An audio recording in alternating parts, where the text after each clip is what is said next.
Welcome to this video, Launching New Music Lesson 10, Running Ads During Launch. Now you're ready to start setting up your ads. Remember to keep your budget in mind, and that's going to come from the launch planning worksheet under setting your ad budget. So if you put $500 and you broke it up into certain weeks and how much ever you put per week, that's what you're going to use for this process. So then you're going to make sure to set them for the amount of time you want them to run. So 7 days, typically, that's how long a week is. And again, you're going to use your launch planner as your guide. One big note, do not stop advertising before your budget is used. Before whatever you set up and that you're comfortable with is used, do not stop advertising. Make sure to keep analyzing the ad metrics, and you can pause or stop ads that aren't working, and you can adjust and add more budget to ads that are working. I'm only going to show you Instagram for the sake of less confusion, but if you know how to run other platforms, feel free. Facebook is similar to Instagram setup. And in fact, it's actually going to be exactly the same because I'm going to use the Meta Business Planner. But normally I actually run my Instagram ads through my phone. I set it up on mobile because it's easier for me that way. But I'm going to do it on desktop so that way I can record it for you to see. Here's a key point. Remember, your ads may be better if you don't sell directly from social media. Of course, during a launch, I'm not going to say you can't do that. I'm just saying you might be better if you don't sell directly from social media. You probably should run some actual ads to sell directly from social media during this launch process, but maybe it's only after the album's already out, or maybe it's the week before. You don't have to do this for 3 weeks of your pre-order or 3 weeks of your launch or pre-launch or whatever, but maybe once it's getting really close to the point where you're actually going to, have that available for sale and people can go directly and buy it or pre-order it right there, then maybe that's when you can actually do those directly from social media. Again, you can use an incentive and push people to something free or valuable. What are you going to use for advertising? Well, Instagram and Facebook ads are pretty good. You can use pre-produced videos that use your music and show you playing live shows. That's also a pretty good way to go about it. You can also use produced audio instead of live audio. So, obviously if you're playing a live show, it's going to sound really grainy or crappy or whatever. You can just use produced audio that you've, recorded in the studio and just put it over the top of that. You can do face-to-camera videos that work pretty well. We showed you examples of that in the last video. You can use static images. They can work if there's a good incentive. So even if it's just a static image, but it's got some really good information there, and you put that as an ad and it's got a good incentive saying click here or whatever, that can work as well. What I would tell you is a tip, add captions to all videos in case people don't have volume up. I regularly do not have my volume on my phone up because I have a son and it might wake him up, or I'm watching it when I can't actually listen to something, but I can read the captions. So make sure to have captions on all your videos. This is something that a lot of people will do. You can use Google Ads as well. And with Google Ads, you can pretty much use any type of element you want. There's a lot of different things you can do. Their interface has become increasingly complex to use, and I'm not a big fan of it because it's really even hard to figure out how to do things, how to set things up.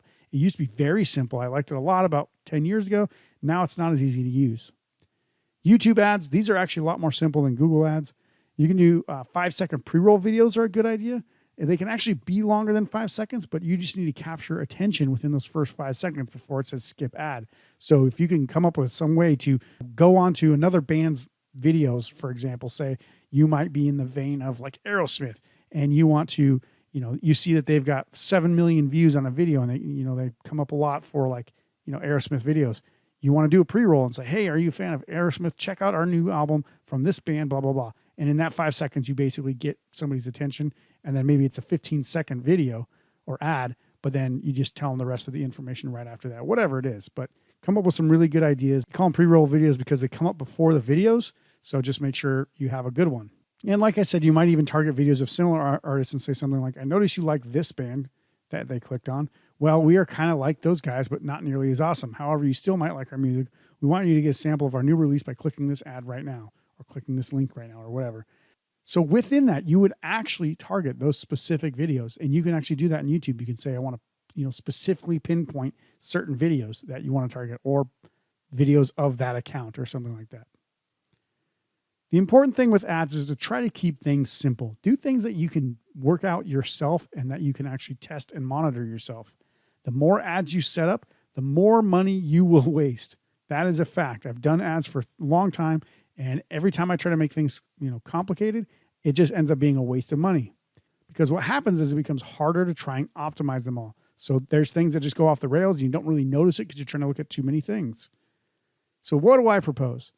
I think that Instagram works pretty well for me, and I think I can simplify it down to a basic science for you. So most people use Instagram. That's great.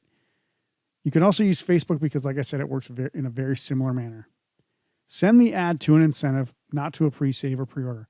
You can send some ads to a pre-save, pre-order, or just straight up from the launch once that is ready to go, because it's part of the launch, right? You can actually do that then. But contests work pretty well. Free offers work too. I suggest a video ad for each week of the pre-launch and launch phase. And just so you know, Instagram ads seem to die out after about 7 to 10 days. They're just not as effective on the last days. Unless you set a deadline, then on that last day, they usually really work, because then people are like, oh, they're going to go in there and know that it's the last day. So they're going to really ramp it up. Create urgency through limited offer or deadline. Again, like I just said, on the last day of something, that's when a lot of people will sign up for something, because they're like, oh, it's the last chance, right? If you specifically put some sort of urgency in that ad, people are more likely to actually click it and sign up for something or purchase something. Repost the ad several times on your feed to let followers know about it as well. So your ad is not going to necessarily go to your followers, but if you actually post it, obviously, and then put it in your story and then post it a couple more times each day or whatever, one time each day for the entire pre-launch period and launch period, it's going to help your followers know about it as well. And remember, your followers need to see things to take action as well. And the other thing about followers is they don't get all your stuff, right? So Instagram, Facebook, and other social media platforms, they actually dial back how much reach you have. And so you actually have to do this multiple times so that people can actually see it. Maybe they don't see the first one. Maybe they don't see the second one. Maybe they don't see the third one. So you have to actually do this multiple times. And don't be afraid. People want to know about this stuff anyway. Use your feed and your stories, and make sure to pin stuff, right? And don't just do one or the other, because I know a lot of people that only do stories and not posts because they think like having too many posts is not cool. So let's go over an Instagram ad demo here. All right, so here I am back in the Meta Business Suite. And so if you remember, you can actually create more stuff than just posts here. So what you can do is create an ad. And what I'm going to do is under choose a goal. Now it might look differently if you do this on mobile, but I'm going to go ahead and click get more website visitors. And this is basically to send something to, your landing page or to your, shop store or whatever it is, right? So you can either use a post, and you can actually choose all the way at the bottom here where you want it to run. So you want placements under Facebook, Instagram, whatever. You can specifically just choose Instagram, or you can choose all of them, whatever you want to do. And then you come back to the top. And like I said, you can either use a post, or you can actually edit this. So you can select the media that you would like. So you can pick whatever you want. You can choose a video or whatever from your computer. You upload it right here, and then just pick whatever you want. So I'm not going to actually select something. I'm just going to show you how to set it up. But basically, that's what you do. So select your media. You create a different description here. This is actually just from my page, right? So this is what I'm saying. I would actually say something about whatever the new music I'm launching is. So put in what you want to say. So make sure to check out our new music, whatever, right?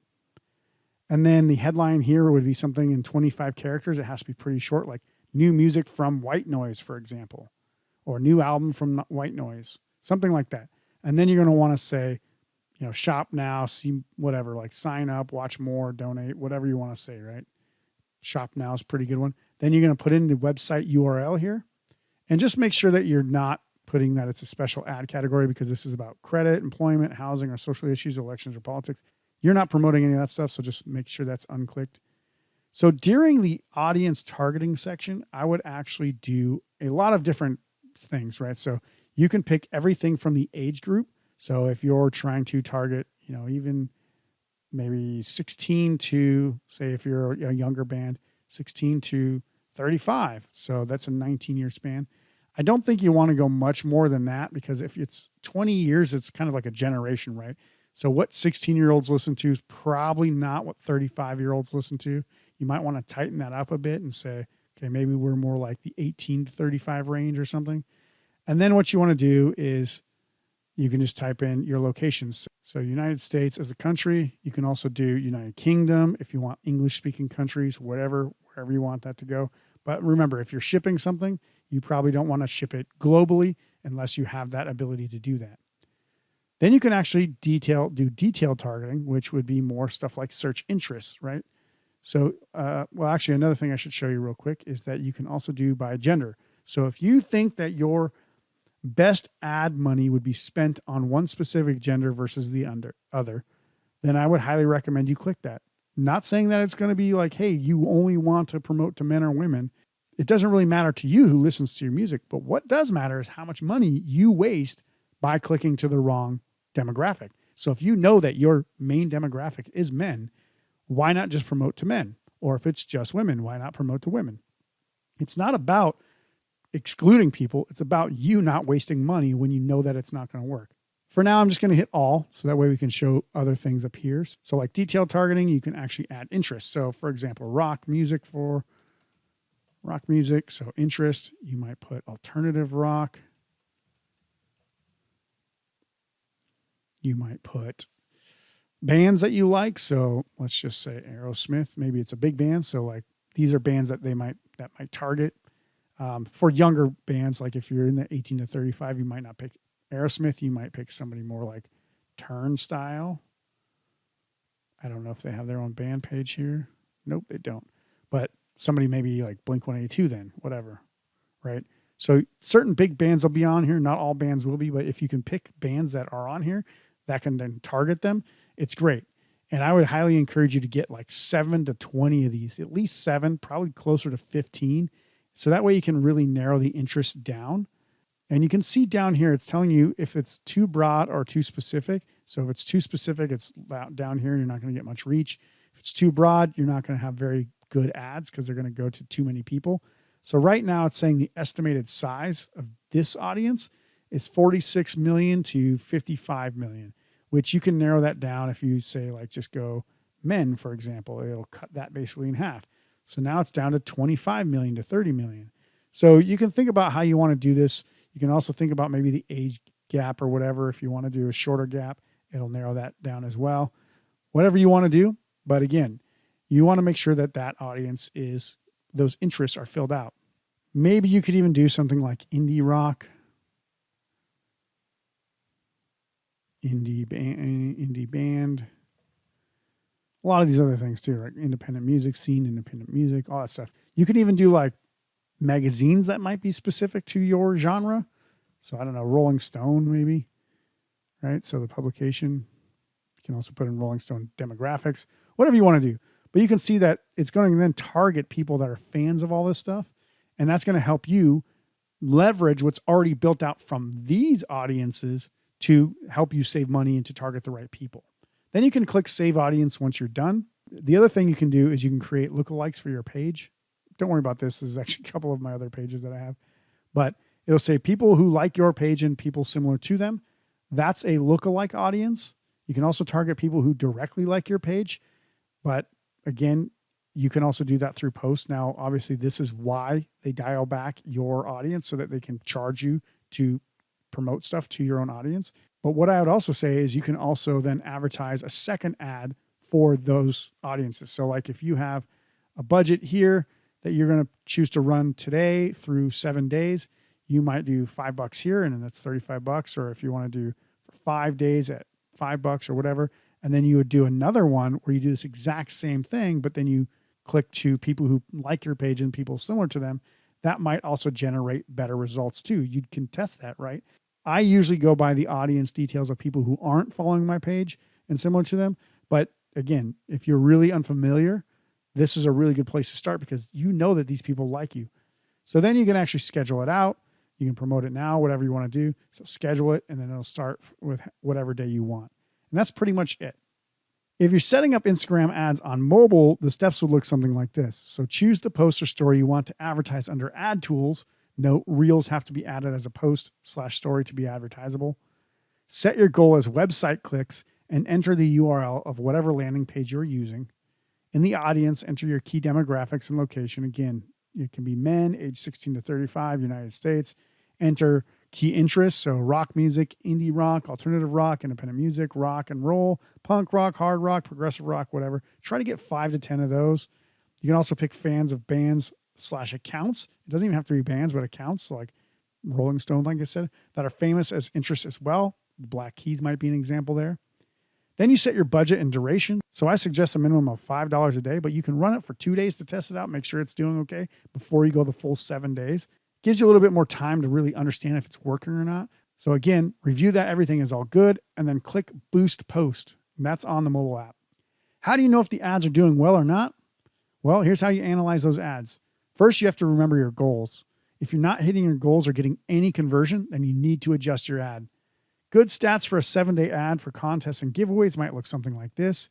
So lead acquisition cost is less than $1. So if you spend $50, you should have at least 50 signups.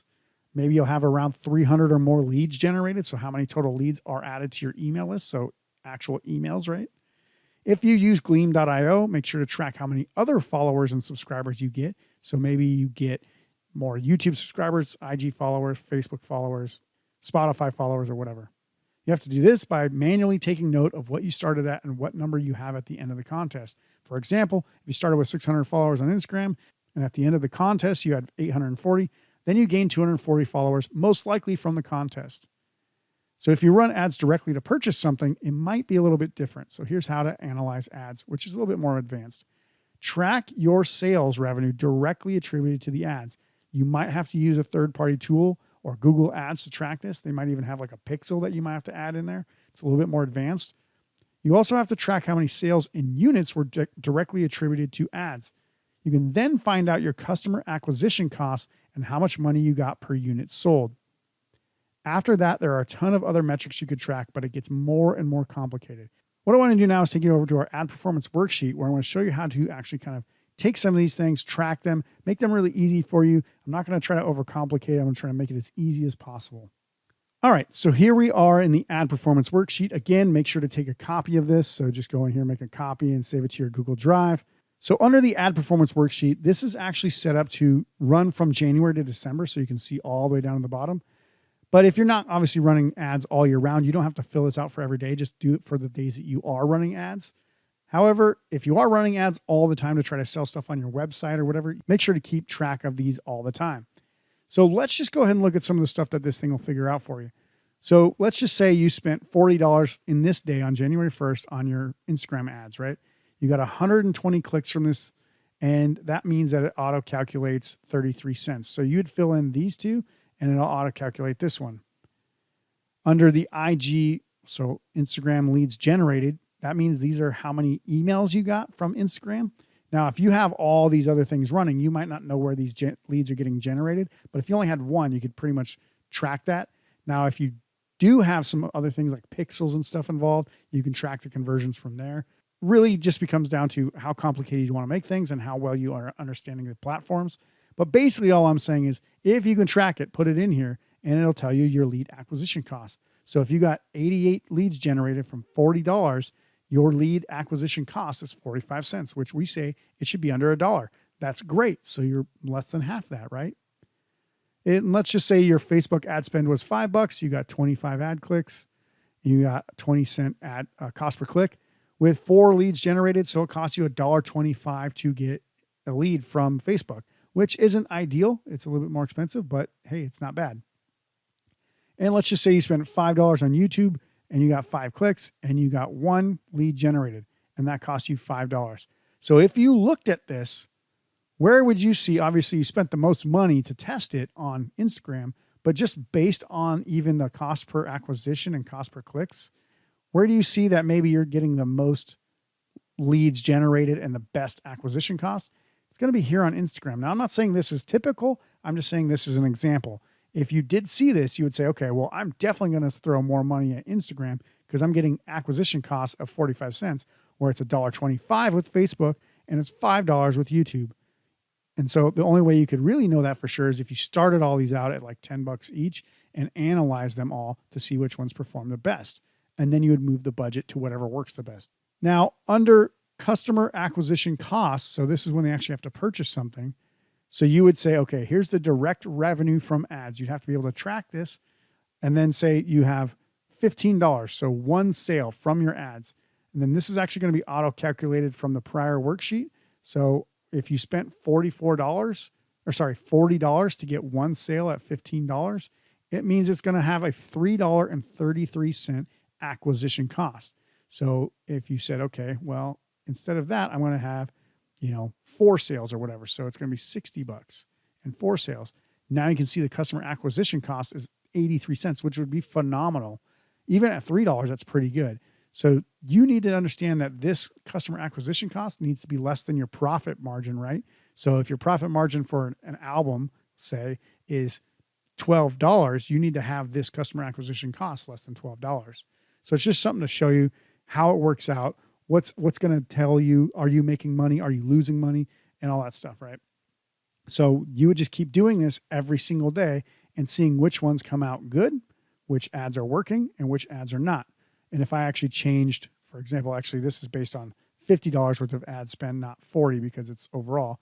But if I actually said that I had $0 here and $0 here, and then we had nothing here, nothing here, oops, nothing here, nothing there. You see it's $40 here, and this will actually change. So it's 67 cents for those four instead of the 83 cents. So now you're getting even better customer acquisition cost.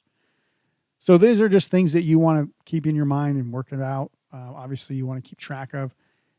Make sure that the numbers look good to you. So for example, if you got 0 sales and 0, it's not going to be able to, obviously calculate anything out. But as soon as you find out that you're spending more, so let's just say you spent $100 here, got the same amount of stuff, right?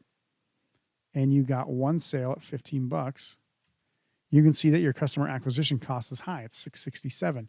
So that's actually not super bad from social media, but it's not great either. You want to try to keep that as low as possible. That's what you want here, as low as possible, because that means that your ads are really making more money for you than they're actually taking. So what do you do if your ads aren't working as well as you planned? Well, here's how to optimize your ads. Unfortunately, with Instagram, you can't really adjust things in the middle of a campaign. If things are way off track, no conversions at all, stop the ad and start a new one with a different element or graphic. If you get some conversions, but not an ideal or good lead acquisition cost, or not getting many signups per day, that's usually a first indication. If you're only getting like 2 or 3 signups per day, you may decide to keep it running or pause it and adjust the interest/demographics to target a slightly better group of people. So let's take some action. Set up and schedule your ads to run. Use the launch planner to help budget each ad per week, and analyze ads and landing pages each day to see if you are getting clicks and downloads and conversions. And you can use that ad performance worksheet right below this video. So optimize your ads by refining your target audience as you go, and they will actually give you reports saying like how many men actually took actions and how many women took actions. So you can base that off of like your ads going forward.